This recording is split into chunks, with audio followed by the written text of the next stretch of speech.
Meus amados, eu quero saudá-los com a paz do Senhor.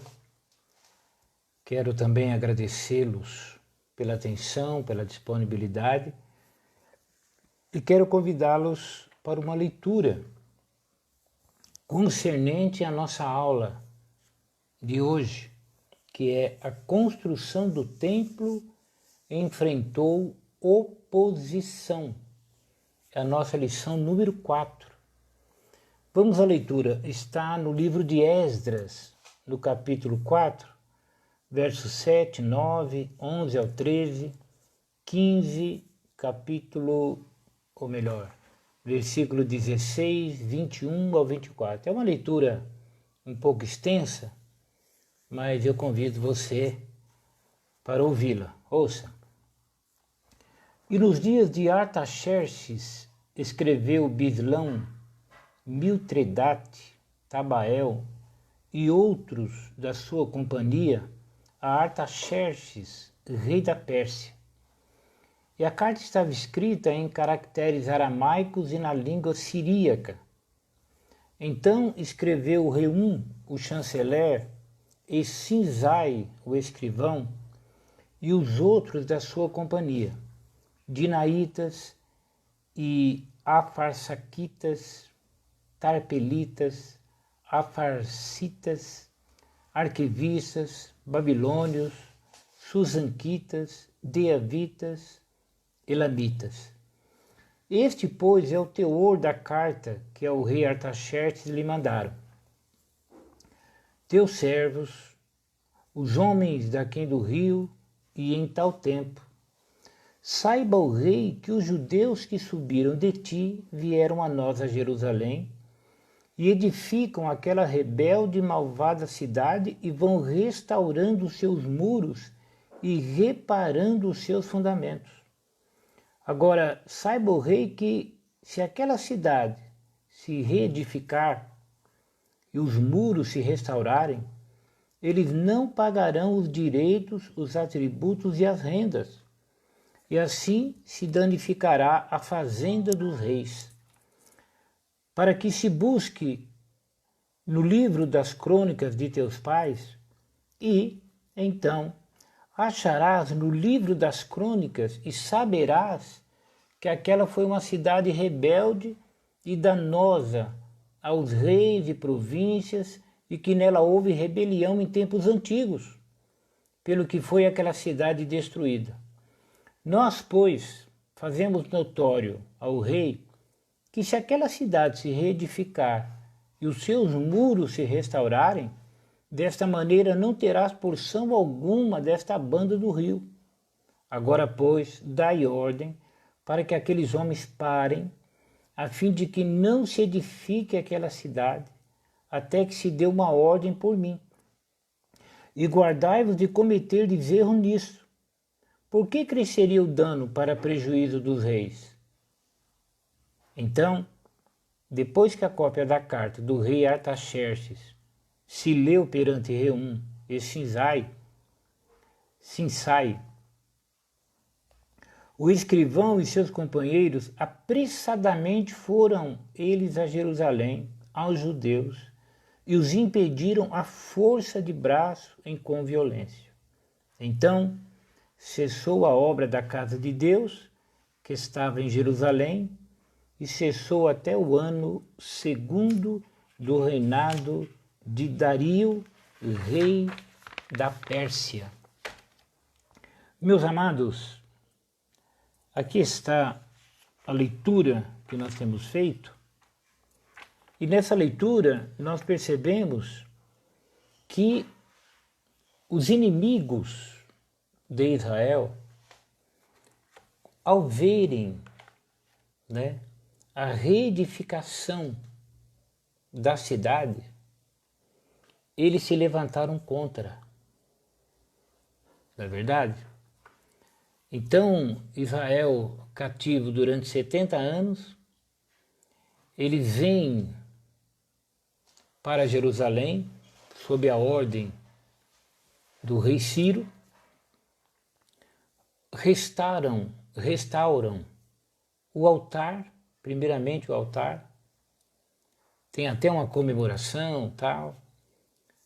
Já começam a oferecer sacrifícios, e aí eles partem para a restauração do templo.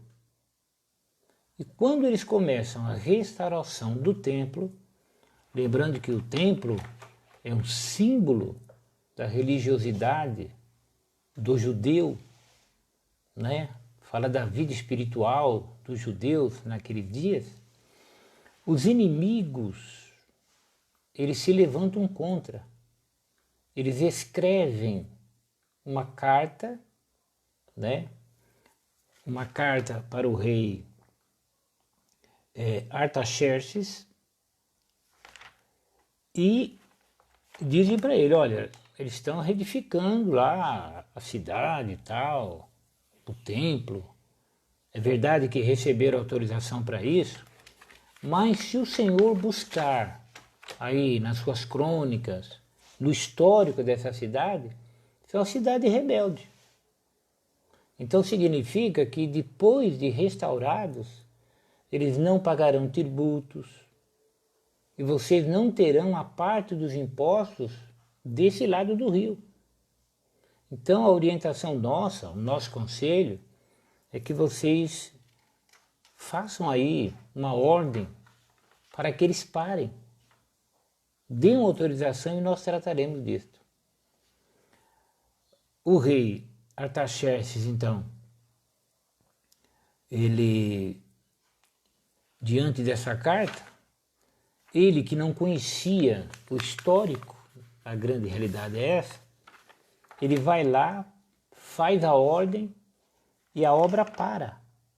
Então cessou a obra da casa de Deus, que estava em Jerusalém, e cessou até o ano 2º do reinado de Dario, rei da Pérsia. Então a obra parou aí em torno de aproximadamente 15 anos. Parou a obra. Quer dizer, o povo de Deus, na reedificação, na restauração do templo, sofreram oposição. Então, a construção do templo enfrentou oposição. Oposição é do verbo opor.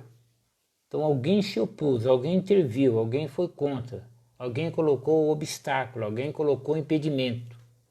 Então nessa aula nós vamos ver como que aconteceu isso. Vamos ver, como sempre, de uma maneira compacta, mas será muito útil ao nosso aprendizado. Bem, o ponto número 1, os alicerces do templo são lançados. Então, o altar já estava pronto, né? Podemos dizer que a vida espiritual dos judeus já estava em atividade, e agora eles partem para a edificação do templo. A reedificação do templo, ela é resultado de um despertamento espiritual. Eu vou ler um trechozinho aqui para te ajudar. Olha, convém lembrar, diz o comentarista da revista, que o despertamento pentecostal que chegou ao Brasil em 1911 trouxe consigo uma verdadeira renovação da doutrina da Igreja de Deus, que pode ser simbolizada pelo templo de Deus. A Igreja de Deus é um mistério que não pode ser compreendido pelo homem natural. O comentarista aqui, ele está se referindo ao avivamento pentecostal que chegou ao Brasil em 1911. Vocês sabem que nós somos uma igreja pentecostal. Em 1911, esse despertamento, né, para a doutrina pentecostal.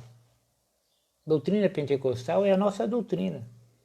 É o ensinamento bíblico de que os dons espirituais, eles são para os nossos dias também.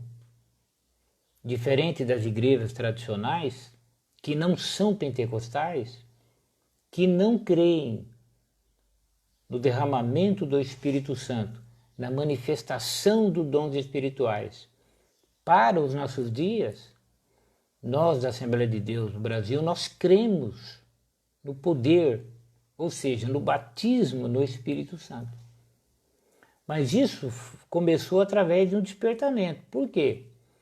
Porque ao longo da história ficou quase que raro o batismo no Espírito Santo. À medida que o cristianismo vai crescendo, à medida que Constantino, o imperador romano, ele se converte, uma conversão até duvidosa ao cristianismo, e a igreja recebe liberdade, essa igreja lá, depois dos anos 300, ela vai se corromper, a idolatria vai tomar conta, vai virar um verdadeiro caldeirão de doutrinas errôneas. E o batismo no Espírito Santo praticamente foi banido do meio cristão. Há relatos que pouquíssimos pentecostais sobreviveram, porque Deus sempre mantém os seus fiéis. Mas em 1911 vem o avivamento, chega ao Brasil, começando na Rua Azusa, lá nos Estados Unidos, chega ao Brasil em 1911 e começa os pentecostais. E o que acontece? Eles vão sofrer oposições. Há relatos, os antigos sabem, perseguição, igrejas apedrejadas, pastores presos. A história registra isso. Mas esse avivamento, ele é um avivamento de Deus, porque a igreja começou no poder do Espírito Santo e vai terminar no poder do Espírito Santo. Porque está escrito, nos últimos dias, diz Deus, derramarei do meu Espírito sobre toda a carne. Então, se a doutrina pentecostal ela existe hoje, foi graças a esse despertamento que nós aprendemos já que veio do próprio Deus. Mas enfrentou o quê? Oposição. Pessoas contra. Então a obra de Deus, ela enfrenta oposição. Aos inimigos é uma realidade. Inclusive hoje, já tem muita gente falando contra o batismo no Espírito Santo, negando as manifestações, línguas estranhas, profecias, reduzindo-as a emocionalismo ou até a ações malignas. E tem muita gente aceitando isso passivamente, que é um dos nossos problemas. Então, nós temos que tomar cuidado e saber que haverá oposição. O Espírito Santo, ele quer edificar a igreja, ele quer gerar um sentimento de reverência à igreja. A igreja é a morada de Deus, e ele quer, o autor usa a expressão, adestrar a igreja, quer dizer, treinar a igreja, porque a igreja é o instrumento da ação de Deus aqui na terra. Não é verdade? Cada crente ele tem a sua responsabilidade na propagação do Evangelho, falando o Evangelho, vivendo o Evangelho e defendendo o Evangelho. Mas todos os alicerces, quando você que é o obreiro, quando você vai colocar os alicerces numa boa doutrina, numa igreja que não é perfeita, mas busca a perfeição em Cristo, você vai enfrentar oposição, obstáculos, barreiras, como Israel enfrentou. Então é normal que o inimigo se levante. O que não é normal é ele vencer, não é? Se Deus é por nós, quem será contra nós? O original diz assim, se Deus é por nós, quem poderá prevalecer contra nós? Então entenda, sempre haverá oposição. Bem, os samaritanos opõem-se à construção do templo. Os samaritanos, eles eram moradores lá da área de Samaria. Foi um resto de povo, de pagãos, que foram deixados lá pelo rei da Síria, quando o reino do norte foi levado cativo. Isso já é uma particularidade histórica. Eles foram levados cativos, nunca mais retornaram, se misturaram todos lá. E depois foi a vez do reino do sul, Judá e Benjamim. E quando eles ficaram 70 anos fora, lá de Jerusalém, os samaritanos ocuparam aquela terra. E agora, quando eles veem o retorno da tribo de Judá, claro, por trás de tudo o diabo, sabendo que Israel, a nação escolhida para que dela viesse o Messias, eles se opõem à construção do templo. Então eles eram pagãos que haviam sido ensinados acerca do Deus de Israel. Assim os samaritanos continuavam servindo a seus deuses, mas também temiam ao Senhor. Então os samaritanos eram um povo misturado. Eles foram deixados lá em Samaria pelo rei da Síria e eles não conheciam a lei de Deus. Eles eram pagãos. E Deus enviou leões, eles começaram a sofrer prejuízo. Aí o rei da Síria, tomando conhecimento disso, identificando a causa, ele entendeu que eles não estavam servindo o Deus que deveria servir direito, o Deus da terra. E enviaram para lá sacerdotes que os orientaram, e eles começaram a fazer do jeito da palavra de Deus naqueles dias, e os leões foram embora. Mas depois eles se misturaram e ficaram divididos, serviam aos seus deuses, mas temiam o Deus de Israel. É como hoje, o crente diz temer a Deus, mas é mundano, ama as coisas dessa vida, tem um pensamento carnal, usa roupas próprias de quem não conhece a Deus, não tem zelo pela doutrina, é um samaritano no meio de um cristianismo raro, mas verdadeiro. Então, os samaritanos eles se opõem e eles tentam frustrar a construção do templo. Como? Eles enviam, né? Eles enviam a carta contendo acusações mentirosas, entendeu? Então eles vão dizer assim, ó, se aquela cidade se reedificar, os muros se restaurarem, eles não pagarão os direitos, os tributos e as rendas, e assim se danificará a fazenda dos reis. Bom, você sabe tanto como eu que aqueles reis, naqueles dias, eles viviam dos impostos, dos tributos do povo. Então, chega uma notícia dessa ao rei Artaxerxes, você não vai ter mais imposto. A mordomia vai acabar. Não vai ter mais dinheiro para você gastar.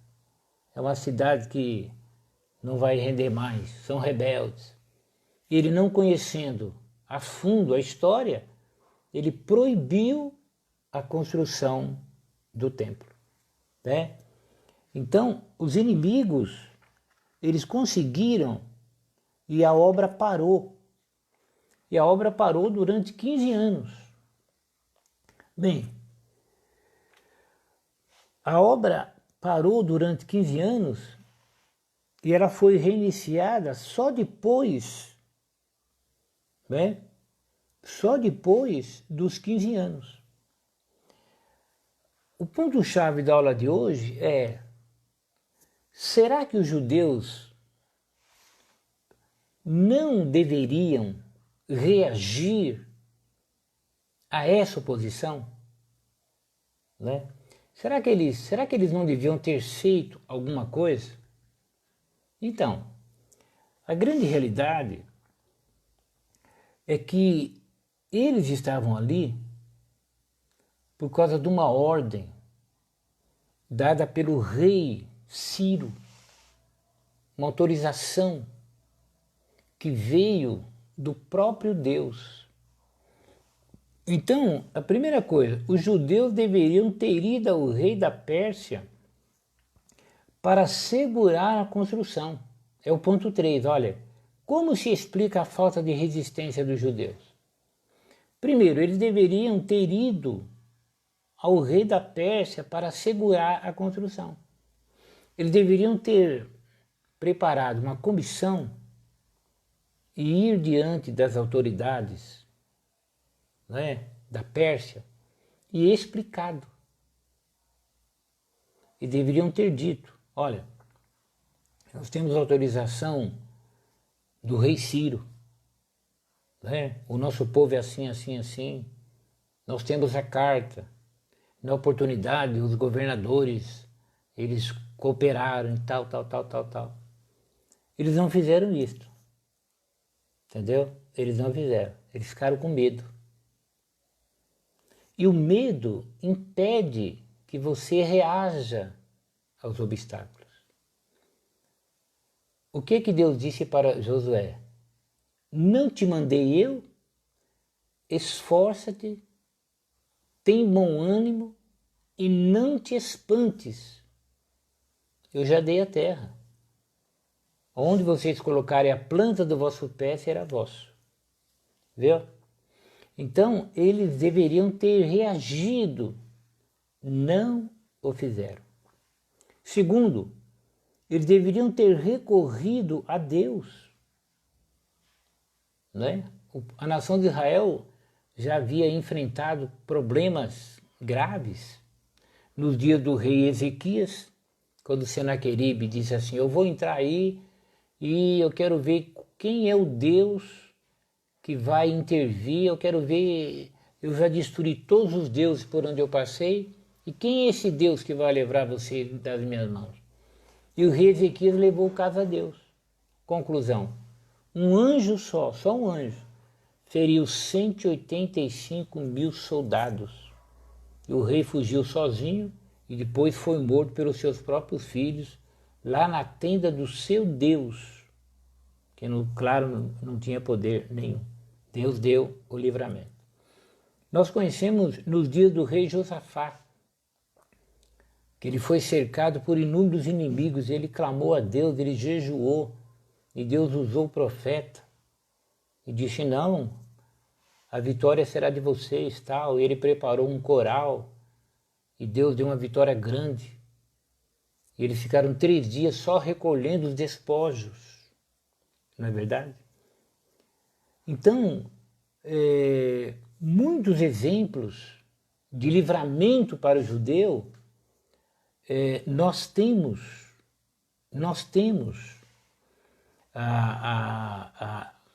o relato de quando eles recorriam a Deus, Deus deu vitória. Então eles não recorreram a Deus, eles poderiam, vamos decretar um jejum, eles não fizeram. O que eles fizeram? Eles pararam a construção do templo. Minha irmã, meu irmão, entenda uma coisa, o diabo, ele ameaça, ele ameaçou Davi, vou pegar você, vou te matar, vou rasgar tua carne, vou dar sua carne para as bestas feras do campo, para as aves do céu. E o Davi olhou para ele e disse, olha, você vem contra mim com sua espada, sua lança, você vem como um tanque de guerra. Eu vou contra ti em nome do Senhor dos Exércitos, aquele que você tem afrontado. E hoje se saberá que há Deus em Israel. E Davi teve vitória. Então, o inimigo, ele tenta nos assustar, nos amedrontar. Entendeu? Ele sabe que nós somos frágeis, então ele tenta nos amedrontar. O segredo aí é confiar em Deus. Confiar em Deus. Não é verdade? Israel não teve resistência espiritual. Zorobabel, ouça um trechozinho aqui do comentarista da lição. Zorobabel, o chefe político do povo judeu, até então tinha confiado em sua própria força. Quando as suas forças se esgotaram, não teve mais condições de resistir, sentindo-se inteiramente desarmado diante do inimigo. Deus usou o profeta e disse a Zorobabel, usou o profeta Zacarias, Zorobabel, nem por força, nem por violência, é pelo meu espírito, diz o Senhor. O Zorobabel, um dos líderes desse grupo, na restauração do templo, ele tentou na sua própria força. Mas quando ele viu o tamanho, a astúcia dos inimigos, ele não conseguiu ir adiante, ele sentiu-se desarmado. Mas o profeta disse que ele deveria confiar em Deus. Irmãs, não é por força nem por violência. Você quer que o teu esposo seja tocado pelo poder do Evangelho? Não é por força e nem por violência. Entendeu? Nem tentar obrigá-lo a ser crente, que não vai funcionar, e nem esquecê-lo nas suas orações. Deus fará o que tem que ser feito. O que nós não podemos é ter medo. Então, minha irmã, meu irmão que me ouve, não tenha medo. O diabo é mentiroso, é enganador, ele ameaça para ver se você corre. Se você correr, você perde. O Josué, que naquele dia era o sumo sacerdote, líder religioso, ele estava com as suas vestes manchadas. O diabo disse, ele está com mancha na sua veste. Esse fato tirou dele toda a autoridade espiritual. Então, diante do problema causado pelos inimigos, ele não tinha fé para buscar da ajuda de Deus Todo-Poderoso, uma vez que o mistério da fé é guardado em uma pura consciência. Se nós estivermos em falta com Deus, né, a nossa consciência não estiver pura diante de Deus, nós vamos ter dificuldade na hora de confiar em Deus. O pensamento virá, mas será que Deus é comigo mesmo? Né? Será que Deus me ouve? Será que Deus vai agir de misericórdia para comigo? Então, nós temos que estar constantemente na presença de Deus. Quando você for orar, a primeira coisa, o primeiro pedido teu é perdão dos teus pecados, dos nossos pecados, né? Chegar diante de Deus e adorando, primeiro pedir perdão. Por quê? Porque nós pecamos por pensamento, palavras e obras. E ter uma vida de vigilância, para que a nossa consciência em relação a Deus ela esteja bem. Qualquer evidência de que algum problema não vai bem com a nossa consciência, temos que chegar diante de Deus. Muitas vezes nós ficamos preocupados com o que o homem está achando da gente. E procuramos fazer tudo certinho, para o homem ver, para não sei o quê. O nosso problema não é com homens, é com Deus. Primeiro Deus, o resto são detalhes. Enfim, o líder político e o líder religioso, no caso aqui, entender se Josué não é o Josué que conquistou a terra, tá? Isso aqui já era o sacerdote, o líder religioso. Josué não era sacerdote, Josué foi um conquistador. Esse Josué é um outro Josué. Então, a liderança política, a liderança religiosa, eles estavam comprometidos e não tiveram força. Conclusão, eles desanimaram, ficaram com medo, né? Há um trechozinho aqui, nem o poderio militar, nem o político, nem as forças humanas poderão efetivar a obra de Deus. A obra de Deus, ela é feita no poder de Deus. Eu tenho medo de metas, eu tenho medo de ideias mirabolantes, eu tenho medo de planos e estratégias humanas na obra de Deus. Claro, devemos ter uma meta, tudo, mas devemos submeter tudo a Deus, para saber se subimos contra o adversário ou se esperamos um pouco. Por quê? Porque a obra de Deus é feita no poder de Deus. Direção de Deus, estratégia de Deus, as armas de Deus, a presença de Deus. Sem essas coisas aqui, a igreja é mais um grupo de pessoas. Não cumpriremos a nossa missão sem o poder do Espírito Santo. A reação dos samaritanos quando os judeus cessaram a obra. Quando eles pararam a obra, Primeiro, o entusiasmo dos judeus se transformou em tristeza. Ó, o povo tinha ouvido falar de que o Deus do céu estava do lado dos judeus, ajudando-os. E agora? Onde estava o seu Deus? Ficaram tristes. Você vê que interessante? A tristeza virá ao nosso coração quando nós cedemos às investidas do diabo, né? Em contrapartida, a alegria dos samaritanos. Ó, os inimigos dos judeus regozijavam-se grandemente. Você vai deixar o inimigo ficar rindo e zombando? Quando isso ocorre? Quando você tem medo. Quando você fica choramingando. Quando você acha que Deus vai fazer. Quando você para e fica vendo o inimigo agir. Não, você tem que reagir. Como é que o crente reage? Buscando a Deus, orando, pedindo para Deus dar graça, dar direção. Até porque a alegria do inimigo ela é de pouca duração. Lembra de Sansão? Prenderam Sansão, fizeram uma festona, chamou ele para brincar.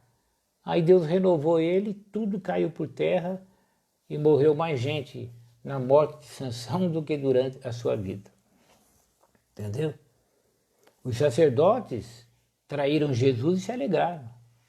Mas Jesus ressuscitou ao terceiro dia. E ele é rei e governa sozinho. Você entendeu? O inimigo ri hoje, ele não rirá amanhã. O choro pode durar uma noite, mas a alegria vem pela manhã. E eles ficaram desanimados, né?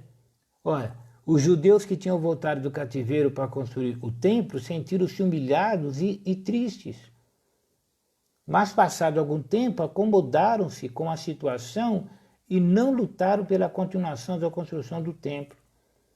Deixaram-se dominar pelo desânimo. O desânimo é uma das mais eficazes armas usadas por Satanás contra os crentes. Não é? Então, alguns deles conformaram-se pensando que talvez não era vontade de Deus construir o templo. Entendeu? Eles diziam assim, ainda não é o tempo da construção do templo, ainda não é o tempo não, né? Eles se conformaram com aquela paralisação da obra. Outros, eles aproveitaram a interrupção da obra para dedicar-se às suas próprias casas. Outros chegaram a faltar com as suas obrigações espirituais, deixando de contribuir para a casa de Deus. Viu só? O inimigo conseguiu, por causa da fraqueza daquela liderança, ele conseguiu trazer desânimo. Uns se conformaram, uns foram cuidar da própria vida, né? Nos dias de Ageu, o povo estava cuidando das suas casas estucadas. Observe que, em relação à paralisação da obra pelo inimigo, eles ficaram com medo. Em relação a cuidar das suas próprias casas, eles se animaram. Não é? Muitas vezes o crente se assusta com o diabo e abandona a obra de Deus. Mas ele não abandona os seus próprios interesses. Nós estamos em plena pandemia. Mas vamos ficar em casa até quando? Você está entendendo? Nós temos que buscar a Deus para que Deus nos fortaleça para irmos em frente. Nós temos que tomar cuidado com essas parcerias, né? Jejuar sim, mas jejuar junto com o samaritano? Entendeu? Os samaritanos, eles se infiltraram. Eles queriam construir junto, eles tentaram um monte de coisa.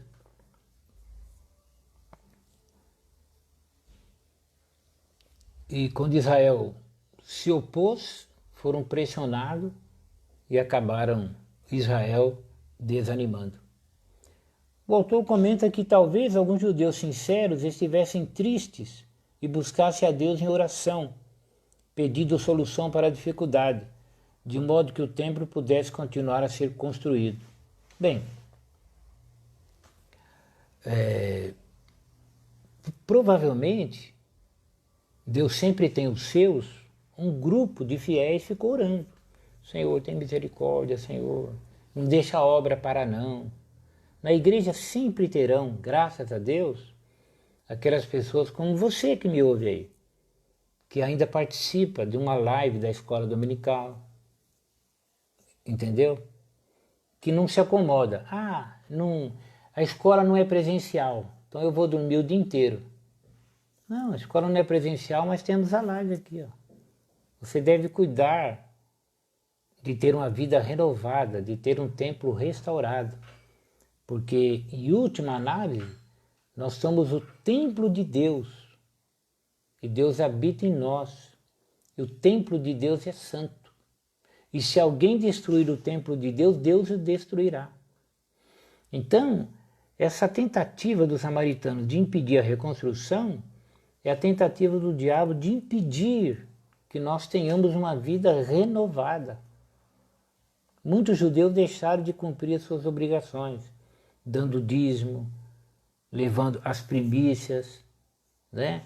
Eles se aproveitaram das circunstâncias para debandar. Eu fico pensando quantos crentes nessa pandemia, alguns, oxalá eu esteja enganado, mas provavelmente alguns nem para a igreja voltarão mais.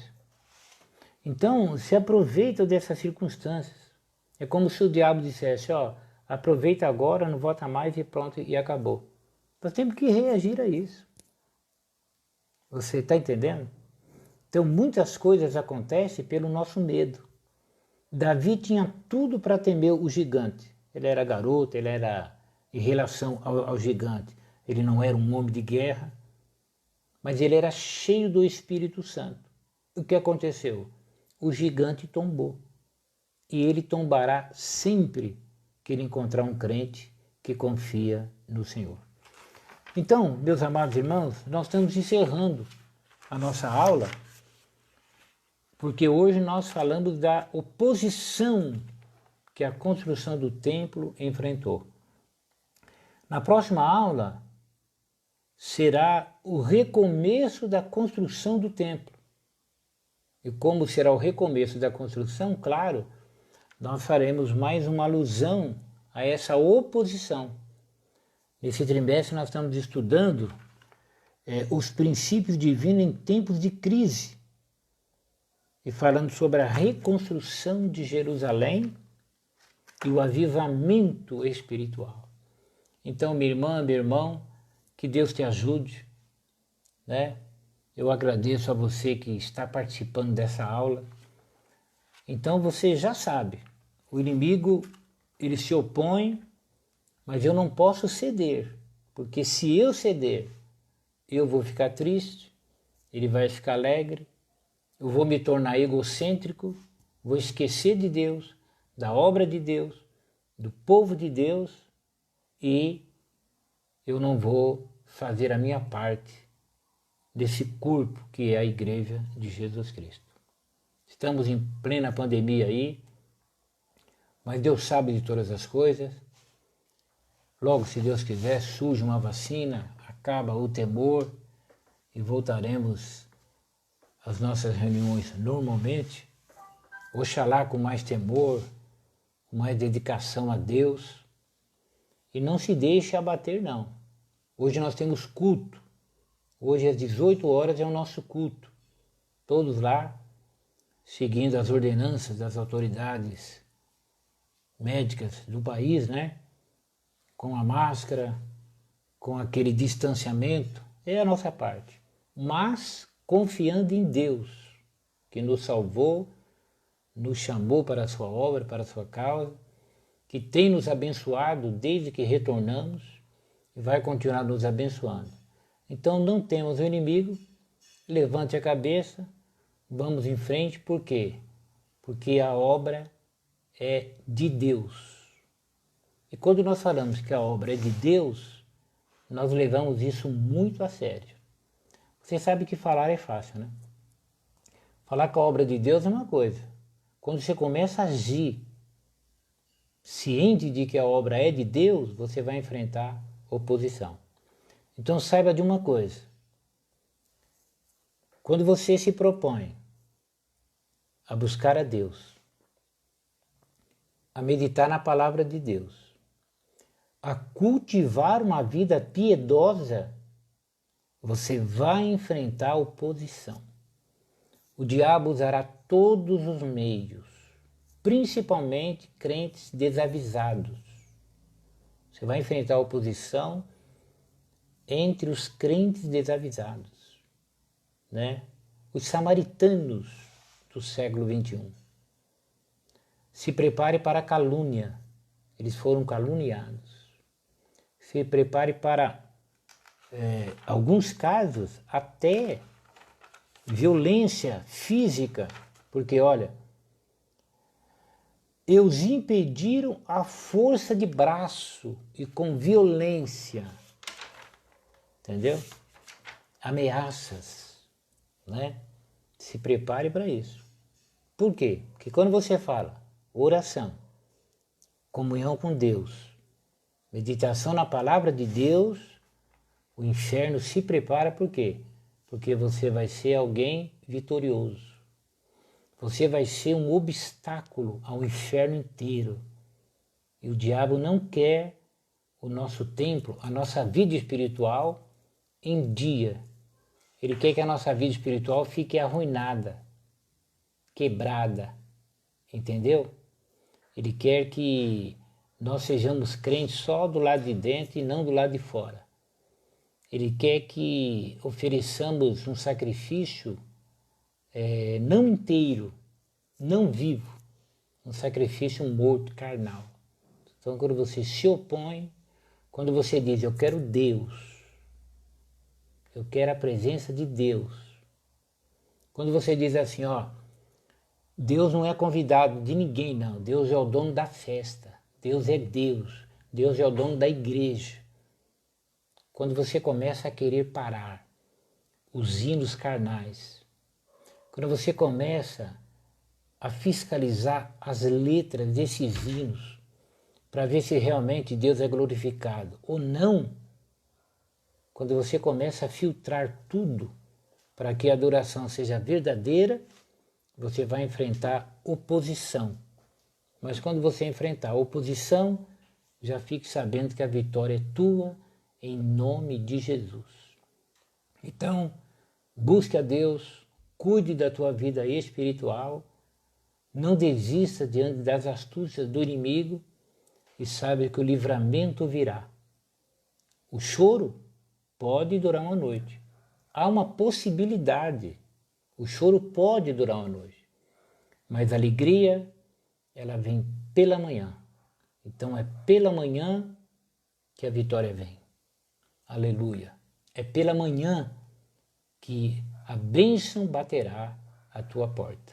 Não tenha medo, se anime, glorifique a Deus, seja um lutador e se prepare, porque domingo a lição é Zorobabel recomeça a construção do templo. Vamos ver como que o Espírito Santo veio sobre Zorobabel e ele deu continuidade àquela obra. Amém? Deus te abençoe. Eu quero agradecer aqui, irmão Ricardo. Ricardo, obrigado aí. Irmã Aparecida Santos. A Rosiane, minha irmã, lá de Bauru, participando. O irmão Cícero.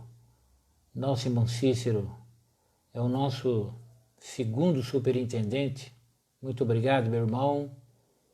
A nossa irmã Priscila Michele. Nosso irmão Emerson, dos maiores operadores de som da América Latina. Deus te abençoe. Roseni, Deus te abençoe, Roseni. Estou vendo aí a relação dos nomes, né? Muito bom. Que coisa.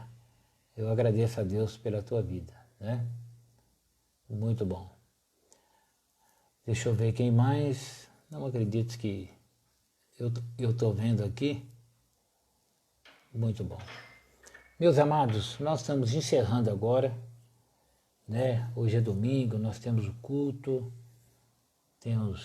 cada um tem a sua tarefa diária aí. Eu não sei se a Priscila Michele conseguiria orar.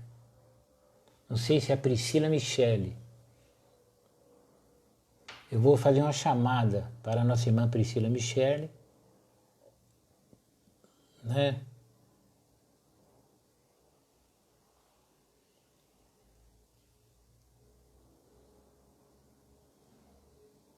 Não, eu não estou conseguindo vê-la aqui não.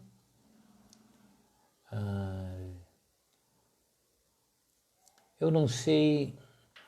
Eu vou convidar o irmão Cícero para ver se ele consegue se conectar para ir orar aqui, para nós encerrarmos. Eu estou mandando agora um convite para o nosso irmão Cícero. Irmão Cícero, você vai receber um convite aí você dá um toquezinho aí, aceitando o convite. Se houver problema, vamos ver se o nosso irmão Cícero consegue. Se ele não conseguir, eu vou tentar com outra pessoa, mas eu quero que alguém ore desse lado da telinha aí. Vamos ver, está tentando, adicionando.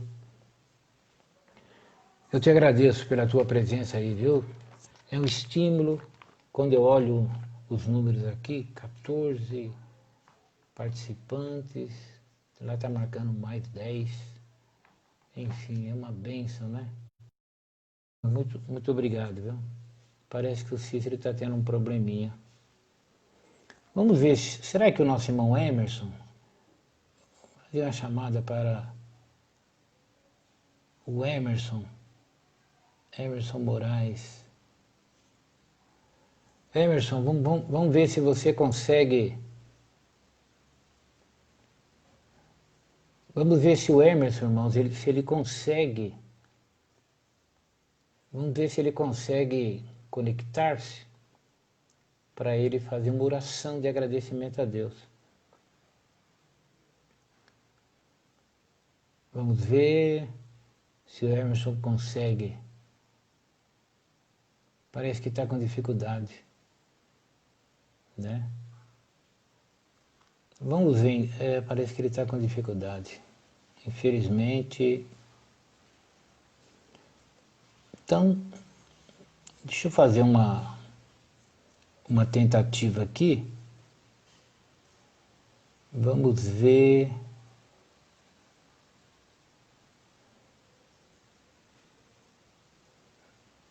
Um momento, irmãos. Eu tô tentando ver.